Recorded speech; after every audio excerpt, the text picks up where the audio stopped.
আহমেদ বিন হাম্বল রাহিমাহুল্লাহকে তার ছাত্ররা জিজ্ঞেস করছেন যে শেখ, মৃত্যুকে মানুষ কেন অপছন্দ করে? মানুষ কেন মৃত্যুকে অপছন্দ করে? তিনি বললেন, মানুষের ফিতরত হচ্ছে মানুষ গোছানো জিনিস ছেড়ে আগোছানো জিনিসের দিকে যেতে চায় না। মানুষ যে জিনিসকে গুছিয়ে নিয়েছে সেটা ছেড়ে যেটা তার হাতছাড়া হয়ে গেছে সেদিকে যেতে চায় না।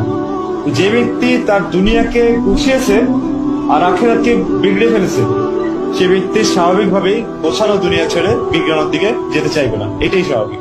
এই জন্য যে লোক জীবনকে বিগড়িয়ে ফেলেছে সেই লোক আখিরাতের দিকে মৌত তার জন্য একটা দুঃসংবাদ। আর যেই লোক আখিরাতকে গুছিয়েছে, চাই তার দুনিয়া কিছুটা ক্ষতিগ্রস্ত হয়েছে, কিন্তু আখিরাতকে যে গুছিয়েছে তার জন্য মৌত হচ্ছে গিয়ে একটা সুসংবাদ। কারণ এই মৌতের পরেই তো সে পুরস্কার পাবে, এবং এই মৌতের পরেই তো সে আল্লাহ তাআলার সাথে সাক্ষাৎ হবে, যার জন্য সে ইবাদতটা করেছে। তো এই জন্য মৌত তার জন্য একটা সুসংবাদ। এই জন্য জীবনকে বানায় যেন রমাদান, তো মৌত হবে এমন যে ঈদের চাঁদ।